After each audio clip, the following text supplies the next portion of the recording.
ಕಾಫಿನಾಡಲ್ಲಿ ಗಾಳಿ ಮಳೆಯ ಅಬ್ಬರಕ್ಕೆ ಭೂಕುಸಿತ ಆಗಿದೆ. ಮನೆ ಮುಂದೆಯೇ ಭೂಕುಸಿತ ಸಂಭವಿಸಿದ್ದು ಆತಂಕ ಹೆಚ್ಚಾಗಿದೆ. ಕೊಪ್ಪ ತಾಲೂಕಿನ ಹುತ್ತಿನಗದ್ದೆ ಗ್ರಾಮದಲ್ಲಿ ನಡೆದಿರೋ ಘಟನೆ. ಈ ರೀತಿ ಮತ್ತಷ್ಟು ಭೂಕುಸಿತ ಆದರೆ ಮನೆ ಕೂಡ ಕೊಚ್ಚಿ ಹೋಗುವಂತ ಸಾಧ್ಯತೆ ಇದೆ. ಹೀಗಾಗಿ ಮನೆಯವರು ಸದ್ಯ ಆತಂಕದಲ್ಲೇ ಪ್ರತಿ ಕ್ಷಣ ಕಾಲ ಕಳೆಯುವಂತಹ ಪರಿಸ್ಥಿತಿ ಇದೆ.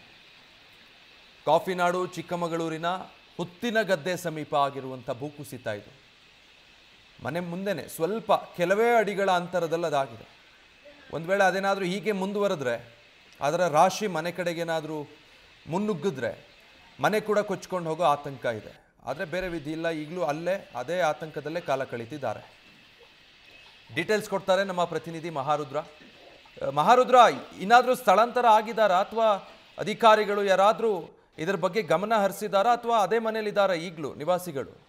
ವಿಜಯ್, ಕಾಫಿನಾಡಿನಲ್ಲಿ ಕಳೆದ 3 ದಿನಗಳಿಂದಲೂ ಕೂಡ ಮಲೆನಾಡು ಭಾಗದಲ್ಲಿ ನಿರಂತರವಾಗಿ ಮಳೆ ಆಗ್ತಾ ಇರುವಂತದ್ದು. ಈ ಮಳೆಯಿಂದ ಕೆಲವೊಂದು ಅನಾಹುತಗಳು ಕೂಡ ಈಗ ಸೃಷ್ಟಿ ಆಗಿರುವಂತದ್ದು.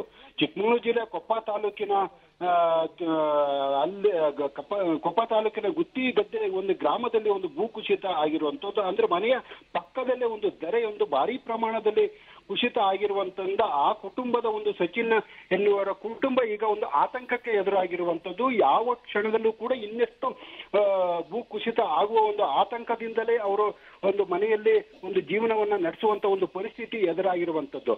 ಈಗಾಗಲೇ ಏನಂದ್ರೆ ಸಚಿನ್ ಅವರ ಕುಟುಂಬ ಈಗಾಗಲೇ ಅಲ್ಲಿನ ಸ್ಥಳೀಯ ಪಂಚಾಯತಿಗೆ ಮತ್ತು ತಾಲೂಕು ಆಡಳಿತಕ್ಕೆ ಮಾಹಿತಿಯನ್ನ ನೀಡಿದ್ರು ಕೂಡ ಯಾವೊಬ್ಬ ಅಧಿಕಾರಿಗಳು ಕೂಡ ಅಲ್ಲಿ ಬಂದು ಭೇಟಿ ಕೊಟ್ಟಿಲ್ಲ, ಮತ್ತೆ ಸ್ಥಳವನ್ನ ಪರಿಶೀಲನೆ ಮಾಡಿಲ್ಲ ಅಂತ ಹೇಳಿ ಒಂದು ಆರೋಪವನ್ನ ಮಾಡ್ತಾ ಇರುವಂತದ್ದು. ಪ್ರತಿ ವರ್ಷವೂ ಕೂಡ ಇದೇ ರೀತಿಯ ಭೂಕುಸಿತ ಆಗ್ತದೆ. ಆದರೆ ಅದಕ್ಕೆ ಶಾಶ್ವತ ಪರಿಹಾರವನ್ನ ಕೊಡ್ತಾ ಇಲ್ಲ, ಬದಲಿ ವ್ಯವಸ್ಥೆಯನ್ನ ಕೂಡ ಒಂದು ತಾಲೂಕು ಆಡಳಿತ ಮಾಡ್ತಿಲ್ಲ ಅನ್ನೋದು ಆ ಸಚಿನ್ ಕುಟುಂಬ ಒಂದು ಆರೋಪವನ್ನ ಮಾಡ್ತಾ ಇರುವಂತದ್ದು. ಸಚಿನ್ ಕುಟುಂಬದ ಸುತ್ತಮುತ್ತ ಎಂದರೆ ಮನೆಗಳು ಇದಾವೆ, ಆ ಮನೆಗಳು ಕೂಡ ದೂರ ಇದ್ದಾವೆ. ನಿನ್ನೆ ಏನಂದ್ರೆ ನ್ಯೂಸ್ ಫಸ್ಟ್ ಜೊತೆಗೆ ಮಾತಾಡಿದ ಸಂದರ್ಭದಲ್ಲಿ ಏನಂದ್ರೆ ರಾತ್ರಿ ಸಮಯದಲ್ಲಿ ಮಳೆ ಜಾಸ್ತಿ ಆದ್ರೆ ಮತ್ತಷ್ಟು ಭೂಕುಸಿತ ಆಗುವ ಒಂದು ಸಂದರ್ಭ ಇರೋದ್ರಿಂದ ಬೇರೆ ಕಡೆ ಒಂದು ನಾವು ಉಳಿಯುವ ಒಂದು ಪರಿಸ್ಥಿತಿ ಎದುರಾಗಿದೆ ಅಂತೇಳಿ ಒಂದು ನ್ಯೂಸ್ ಫಸ್ಟ್ಗೆ ಒಂದು ಮಾತಾಡಿರುವಂತದ್ದು.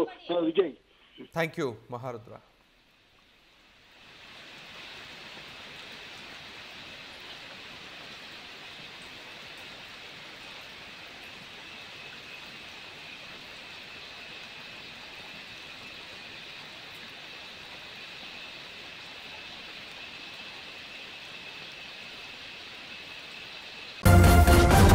ನ್ಯೂಸ್ ಫಸ್ಟ್ ನಿರ್ಭೀತಿಯಿಂದ ನಿಮ್ಮ ಪರವಾಗಿ.